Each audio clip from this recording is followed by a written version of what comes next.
So today I want to explore the problem that we face, which is much more than a dilemma. It's a quadlemma in a way, or a quintlemma of how we manage our future energy demands and how we invest our resources in alternative forms of energy.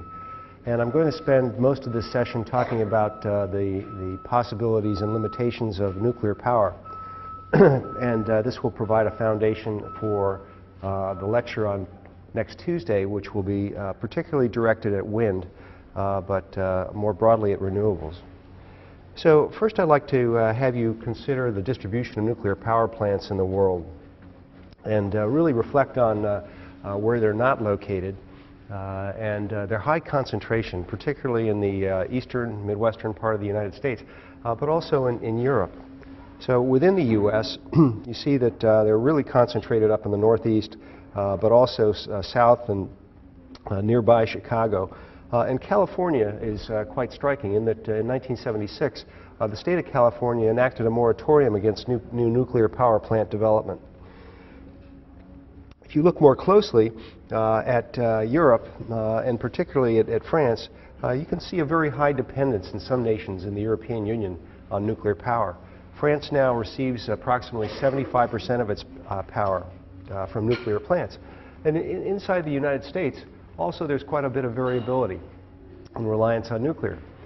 So in Connecticut, for example, nearly 65% of the power that we consume in the state comes from nuclear plants in Niantic, which is about 45 miles to the east of us on the Thames River, from the Millstone nuclear power plants.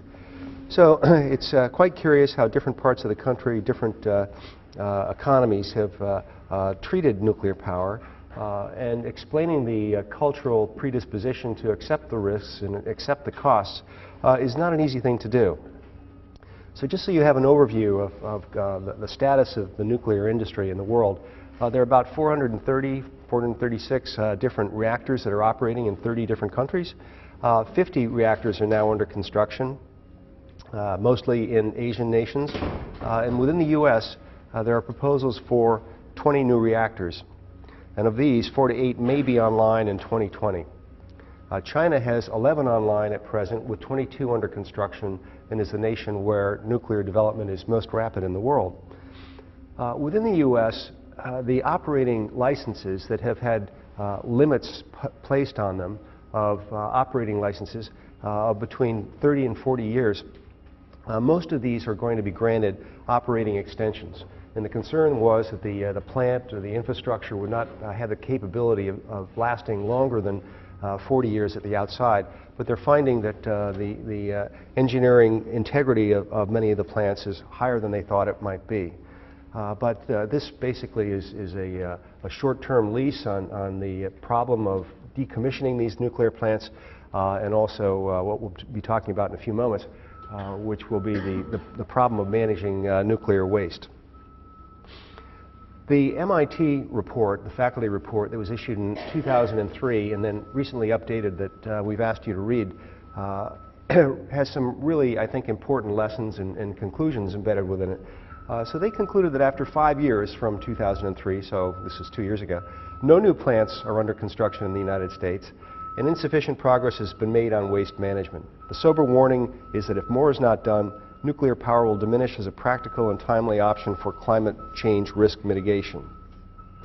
So as one thinks about what our options are, particularly coal, as opposed to investments in renewables, as opposed to investments in nuclear power, you know, one might think about it as a problem of relative cost, but you also might think about relative risk and ease of bringing additional capacity online given the different sources.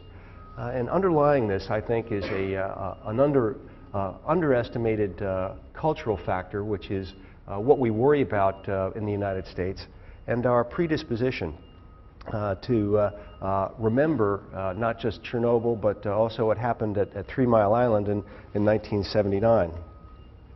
The capital costs of constructing a new plant are often enormous, and because so much can go wrong, including construction delays that can cause interest rates to rise and the amount that has to be paid back to investors to rise. It's caused what's thought of as a risk premium being put on investment funds. So banks or private investment companies often will loan the money to a utility company that wants to build a new plant, but they will do so at a higher rate when it's measured by kilowatt hour. And so there's about a 2-cent per kilowatt hour difference between nuclear compared to coal and natural gas, which makes this a very, very expensive proposition. Basically, the money costs more. The legal and regulatory structure that surrounds nuclear power is rather complex. The initial statute that governed what now exists was the Atomic Energy Act back in 1954 that we discussed a bit during the beginning of the term when we were talking about atmospheric weapons testing. But recall that the technology, that the science and engineering foundation for nuclear power plants really evolved out of the nuclear weapons development program. So many of the nuclear power plants that were the earliest versions, say at Hanford or at Oak Ridge in Tennessee, these plants were first generation, but they were designed predominantly to provide enriched fuel for atomic weapons. This defines both state and federal authority concerning nuclear energy, and it really was the watershed that ended the monopoly, the government monopoly on nuclear technology. And it gave the private sector a role in nuclear development and expressly prohibited states from any role in transfer, delivery, receipt, acquisition, possession, or use of nuclear materials. And it also gave the Atomic Energy Commission the exclusive authority to manage these issues. And what is interesting about the history of the AEC is that they were both the promoters of the technology, the developers of the technology, and they were supposed to be the regulators. So the fox watching the hen house, so to speak. And this was recognized quite early in the history of the AEC when Congress decided to break off the responsibilities associated with regulation to have a higher probability of safety and environmental protection and worker safety, so that the Nuclear Regulatory Commission was given these responsibilities. So this is an independent agency now that has commissioners assigned to it that make choices about issuing licensing decisions and about safety violations or environmental violations associated with the industry. So that states have retained authority over electric power generation, sale, and transmission. Another aspect of the development of the nuclear industry, which is important to know, is that this is not being protected by private insurance companies. The Price-Anderson Nuclear Industries Indemnity Act really holds the industry harmless from damage claims in the event of a serious accident. And it also sets up a procedure for compensation that has criteria that are really pretty clear, that those that claim damage have to show what it was, they have to calculate their monetary loss, and they also have to demonstrate causality that is relatively easy to demonstrate in this case because of a specific isotope mixture signature that would come from any sort of a nuclear explosion or an accident. So the Nuclear Regulatory Commission was created in 1974. Now, you can imagine also that many states might be more worried about nuclear power than other states, and California is really a pretty good example of that. So that in 1976, the state of California created a moratorium on new nuclear power plant construction. So states might have the authority to do that, and until the federal government approved of methods to dispose of high-level waste, the state of California was really quite concerned about what the long-term costs might be to manage that waste, and also what the long-term costs might be associated with decommissioning the plant. So the Pacific Gas and Electric Company argued that the congressional intent to preempt state regulation of the nuclear industry was implicit in the Atomic Energy Act. So again, preemption is a critical legal tool that the industry relied upon in order to claim that the state of California did not have authority to create this moratorium. So the Supreme Court eventually ruled on this case, and its finding is quite interesting. The federal government possesses exclusive regulatory authority over construction and operation of nuclear facilities and over radiological safety. And the states hold authority over decisions concerning the need for additional generating facilities, licensing, rate-making, land use, and planning. And the Supreme Court argued that federal law would preempt the moratorium if it was related to safety concerns. So that's an interesting idea. The federal government would be the experts in the area of risk assessment and environmental assessment. Thank you, Emily Jack Scott. You seem to have been quite successful, persuasive. So that if it's related to safety concerns, the court argued that California did not have the authority to establish a moratorium because it was worried about health effects or environmental dangers. But it concluded that the federal law would not preempt a moratorium if California's logic was based on economics. So if they were worried about cost considerations down the road. So a very interesting distinction that allowed this moratorium to be sustained. California's assertion that the legislature had enacted the moratorium based upon economic concerns was eventually accepted. So that the Nuclear Waste Policy Act of 1982 is important because most nuclear waste had been and is now being stored in or nearby nuclear power plants. So it's highly dispersed around the country. Think back on the U.S. map that I showed you with the different dots of the location of the plants. That's where the nuclear spent fuel, the fuel rods that are highly radioactive, are being stored. Within Connecticut, this would include the Haddam Neck nuclear power plant that's now been closed. That's about 20 miles from Yale to the east, and it would also include the 3 Millstone plants over in Niantic. So that under this statute, the Department of Energy was granted the authority to begin to centralize a nuclear fuel reprocessing and repository. So basically just a storage facility where this waste could be handled until it might be reprocessed. But they were unable to open the facility, and by an amendment, the site at Yucca Mountain was established by DOE to be the single repository. So you can imagine that if you were the state of Nevada, you probably would not be too happy about that. But if you were the state of California, Connecticut, or any other state that had nuclear power plants, you'd be really happy about the prospect of getting rid of the waste that's sitting inside your state boundary. So this prompted a lot of litigation.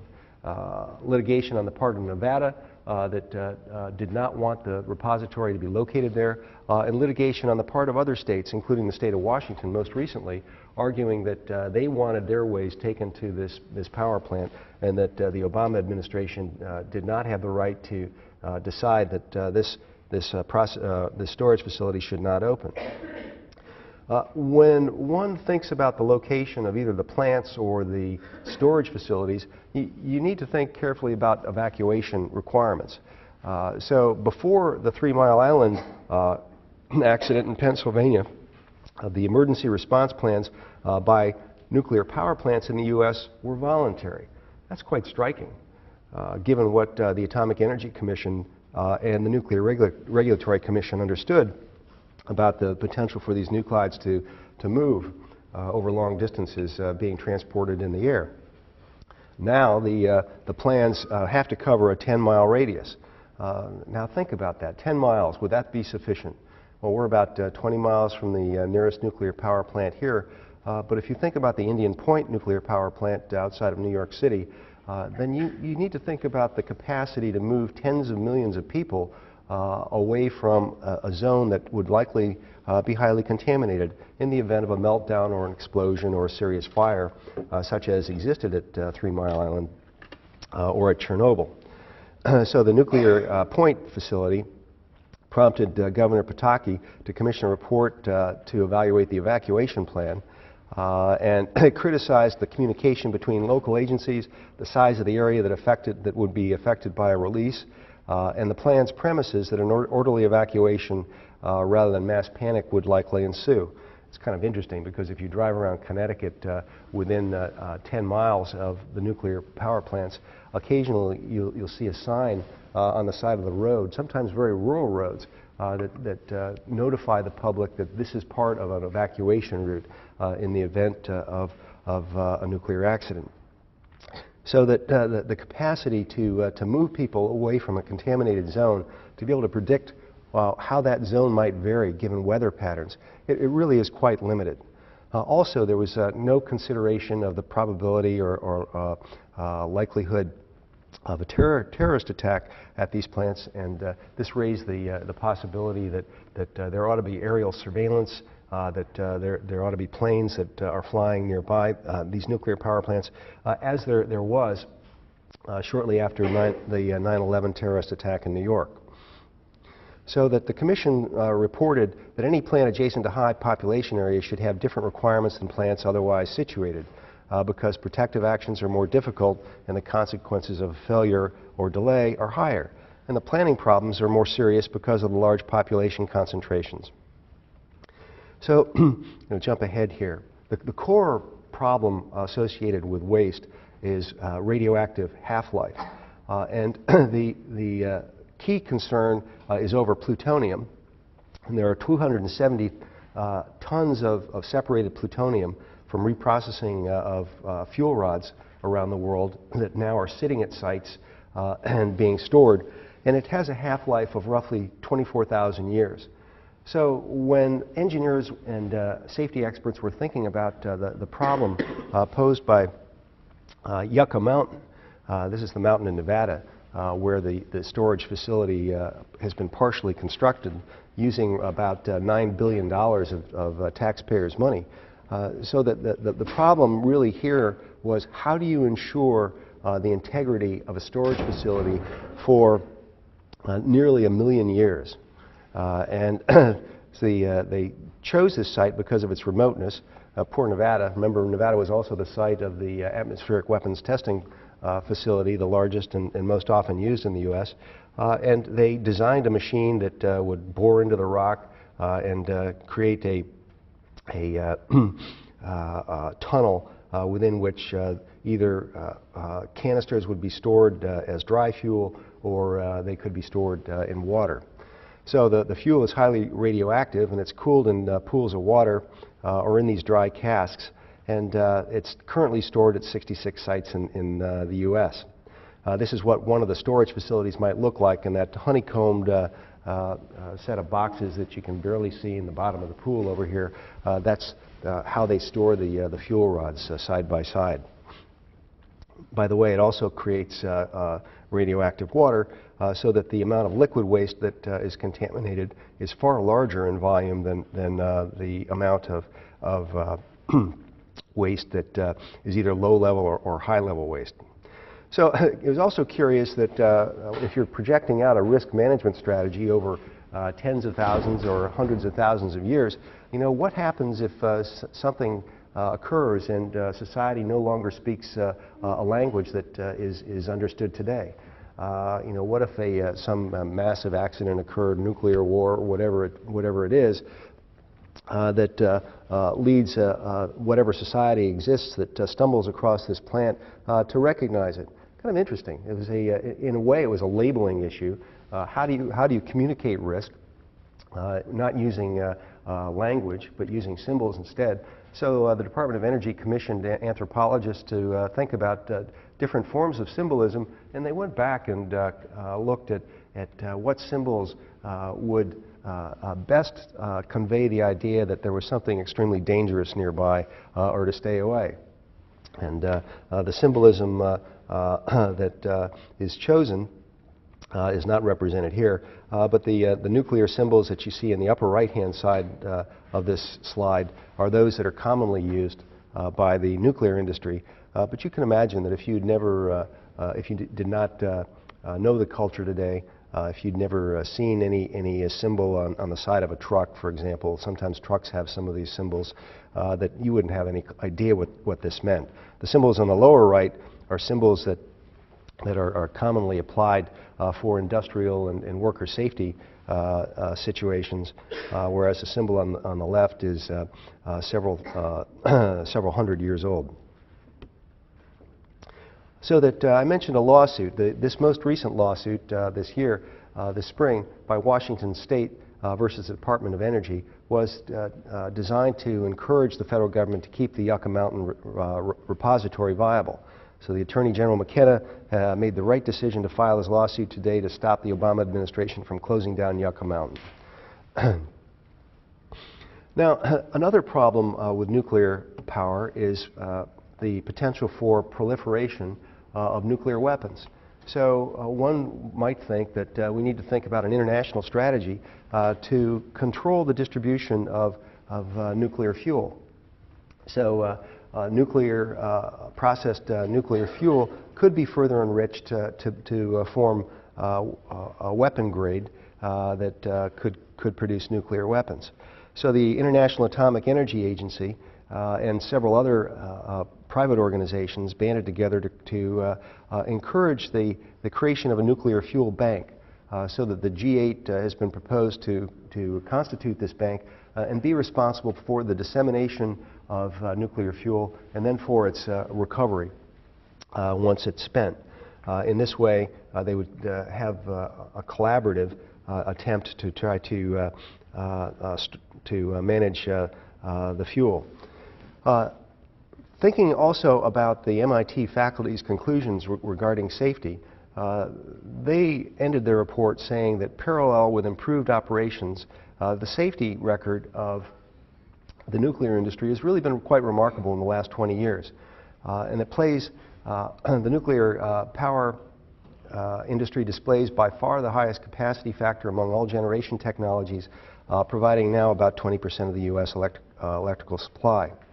So that the belief is that most reactors, particularly the latest generation reactors, have the capacity to operate safely, but that the probability of bringing them online in a way that would make a significant difference in the world with respect to effects of energy consumption and climate change is really quite limited. So that with respect to the enrichment problem, for example, uranium, when it's mined, is approximately 0.7% uranium-235, but it needs to have that increased to 4 to 5% in order for it to be usable as fuel in a nuclear power plant, compared to 20% that it has to be for nuclear devices. Now, the 3 Mile Island example in 1979 created quite a bit of alarm in the United States, and it was also a time when a movie came out called The China Syndrome that dramatized the effects of a nuclear accident in an urban area. And the nuclear facility at 3 Mile Island experienced what was about a 60% meltdown. And you know, like most major accidents, whether or not it's the space shuttle that blew up, or the Bhopal incident in India, where it's estimated that more than 100,000 people were killed in a chemical plant explosion, or in Chernobyl, many people think about the problem being assigned to and caused by technical failure, technology failure, the hardware failure, when in fact it's almost always human failure to monitor equipment effectively, and that was certainly the case at 3 Mile Island when workers mistook the need to open a valve to allow cooling water to go in and cool down the fuel rods that were heating up. So in Bhopal, it was a problem of gauges. With the space shuttle blowing up, it was a problem of misrecognizing the heat shield tiles that had fallen off and that were highly temperature sensitive, so that the shuttle took off during temperature conditions that some recognized made it dangerous. So the case history that is most important, I think, for us to think about, which caused the greatest amount of environmental damage, in history with respect to a nuclear power plant occurred at the Chernobyl plant in Pripyat, then the Soviet, then within the Soviet Union. And this occurred in April of 1986 and occurred during a yearly maintenance operation where they were pursuing a gradual power reduction. And they basically lost control of their maintenance efforts, and the control rods were removed too quickly, and then the power shot back down too low, and the water in the plant was turned in the improper direction. The workers were confused about what to do. The power surged 1,500 times its safe level within 5 seconds, and a steel shield on the roof of the building was blown into the sky, and the entire facility caught fire for a period of several weeks. So 4 days later, after the Soviet Union had maintained their silence, the government announced an accident has occurred at the Chernobyl atomic power station. One of the nuclear reactors has been damaged. Measures are being taken to eliminate the consequences of the accident. Aid is being given to the victims, and a government commission has been established. So anyone who knows anything about industrial accidents or nuclear power plants would recognize that being able to warn the public immediately after an accident was exceptionally important.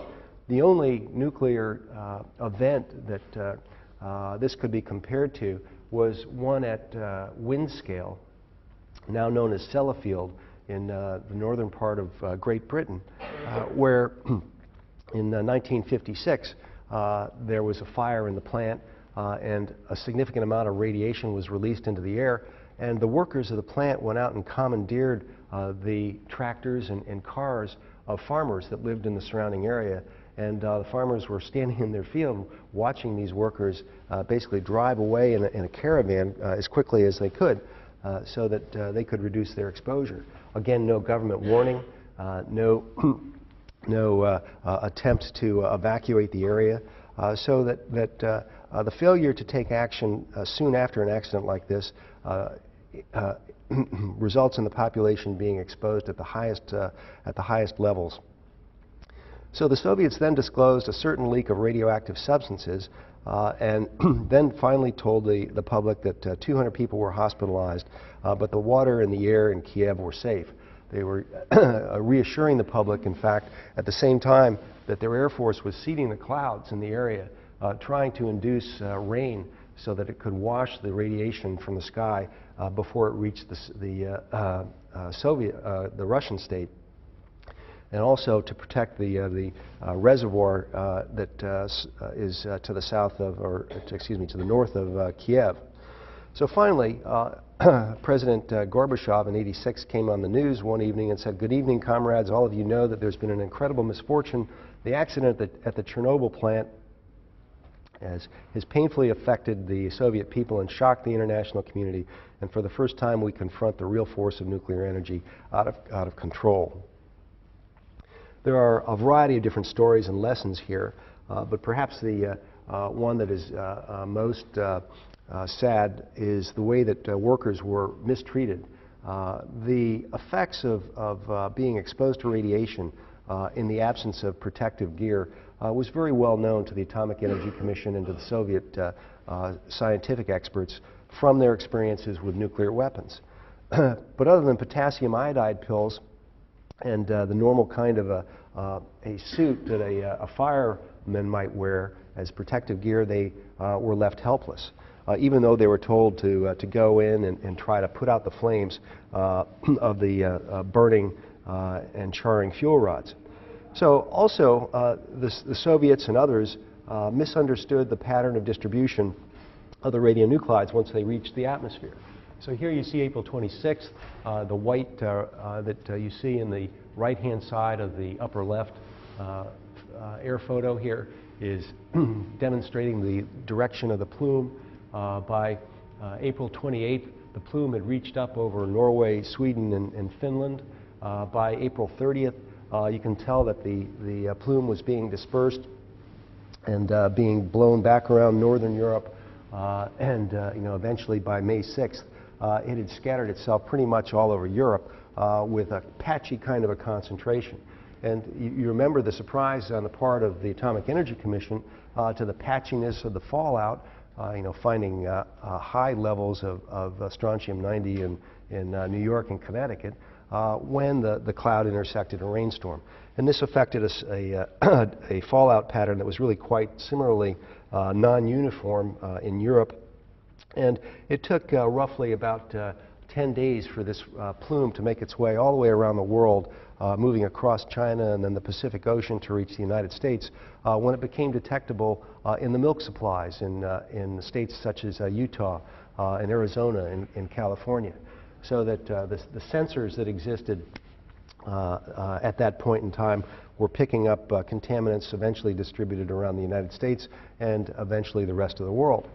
So as you look at this map, you see a radiation deposition gradient from lightest color to darkest color.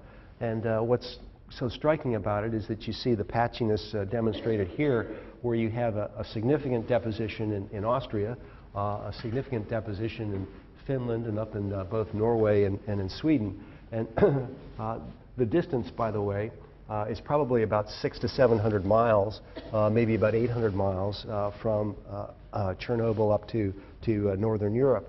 So one thing that this did was it created complete chaos in European food markets. So if it reached the ground, it was getting into the food supply. Well, they realized that the different nations all had separate radiation standards, so that they did not have a uniform regulatory system to protect against one nation selling one commodity that had a radiation level that might not receive, or that might not be accepted by another nation that had a tougher standard. Also, the detection process, you can imagine that the government was slow to go out and try to figure out this patchiness with precision, and that had tremendous implications for the period of exposure by the population. So here's a good example of the distributional pattern as it was being recognized by the Soviet Union back in the late 1980s. And as they tested more, they found more, so that this map was constantly changing in response to more rigorous testing. So that the different zones that you see here are designated as confiscated areas, permanent control areas, period control areas, and unregulated areas. So that the darkest red are the confiscated areas. So that lands, agricultural lands, urban lands, homes, residential communities, commercial areas were literally confiscated, so that hundreds of thousands of people were moved off of their land because the soils, the plants, as well as the building materials and even the vehicles were contaminated.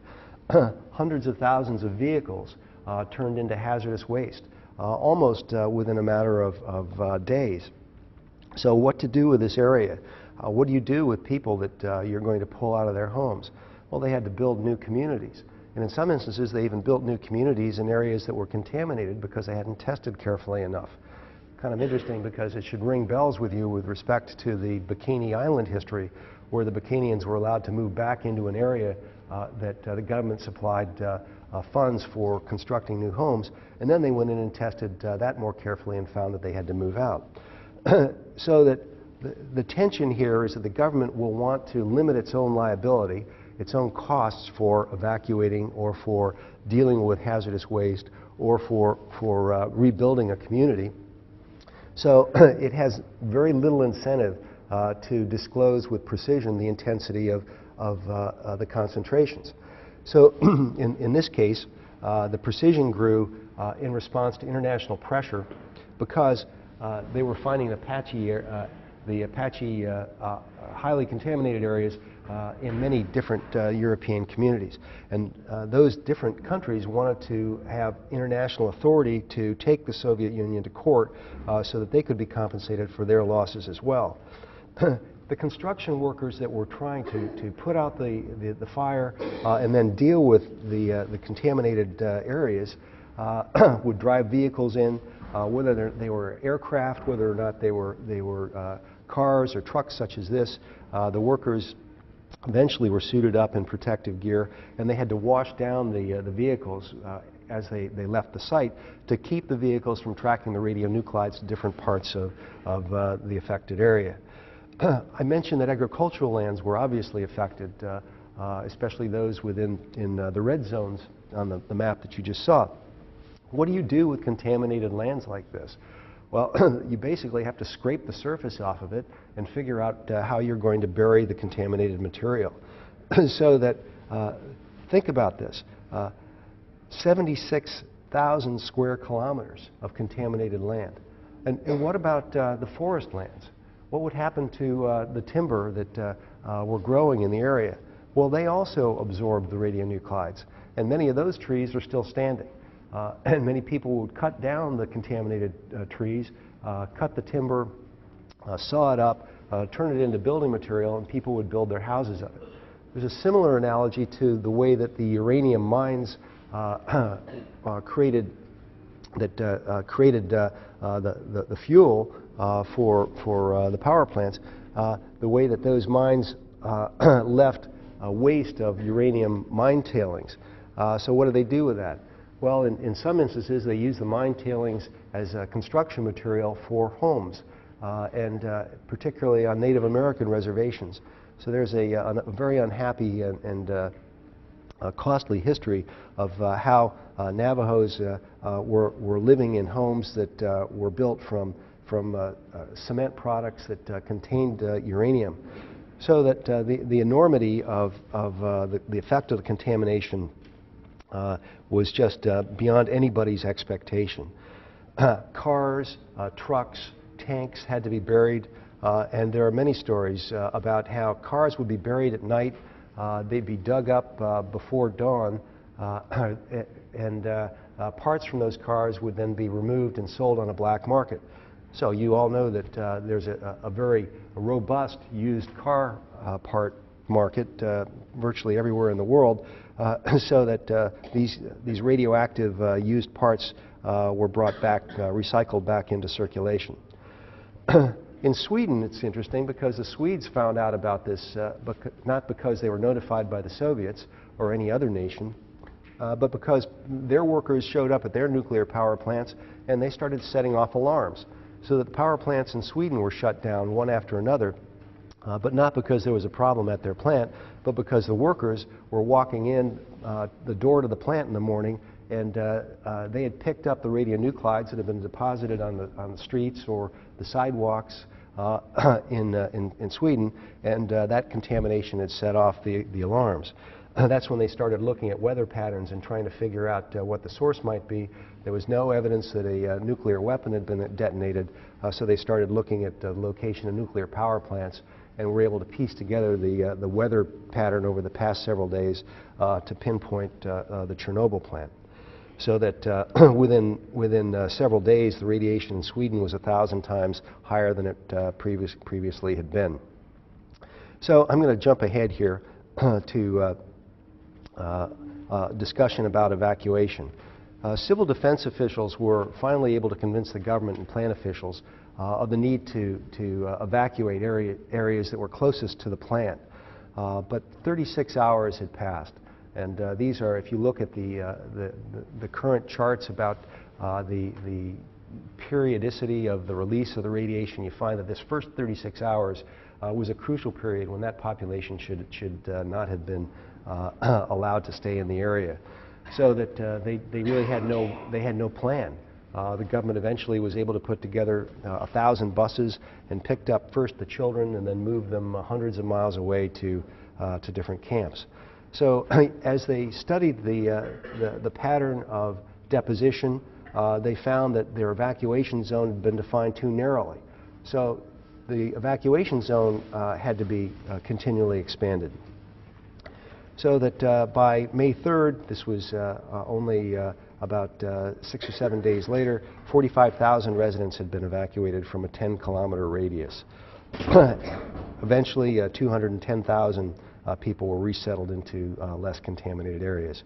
By the way, if you take the United States requirement that every nuclear power plant in our nation have an evacuation plan that would cover an area that is defined by a 10-mile radius, and you compare it to the movement of contamination from this plant, you can see the 10-mile radius in green here compared to the eventual location of the deep red-colored confiscation zones more than 100 miles away.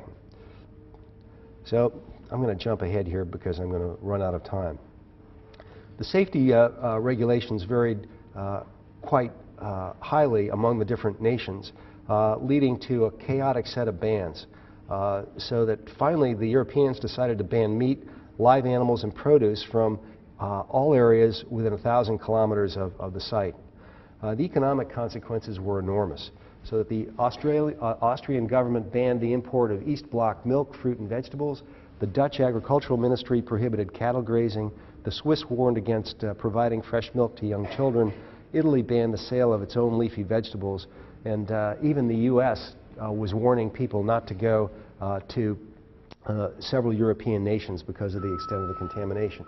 So the economic consequences just associated with the food supply and its contamination were far higher than anybody imagined. There's also a sad story about the same indigenous group in northern Sweden that have long relied upon the livestock of reindeer, and reindeer feed on moss and lichen, and the radionuclides built up heavily in the moss and lichen and were detectable in their meat within a matter of several days following the accident. So that the Swedish government decided that it was going to ban the sale of all future products from these animals except for the sale of furs. So to come to a conclusion here, I want you to, you'll be able to study this slide not from this lecture, but up on the classes server, so that if you think about the relative amount of radioactivity that was released by the first atomic bombs in Curies, you see the first atomic bombs up here on the top at Nagasaki and Hiroshima having released about 250,000 Curies. From atomic weapons testing totally during that period, the atmospheric weapons testing, those figures are given here.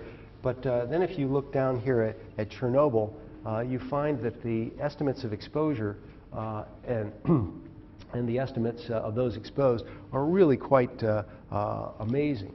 17,400 fatal cancers were expected among 2.9 billion people exposed. So more than half of the world's population was exposed to fallout from this nuclear power plant explosion, with a very serious estimate of fatal cancer outcomes, compared to the atomic weapons testing program, where among everybody at the time this report was done, back in the 1990s by the National Cancer Institute, everybody in the world was anticipated to have been exposed, but only 12,000 fatal cancers were expected from that entire program.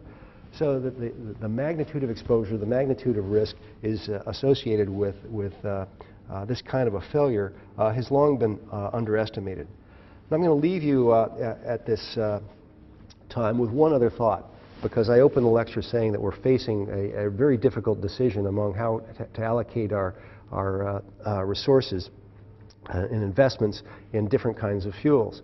And I want you to think, too, about the relative risk associated with coal-fired power plants.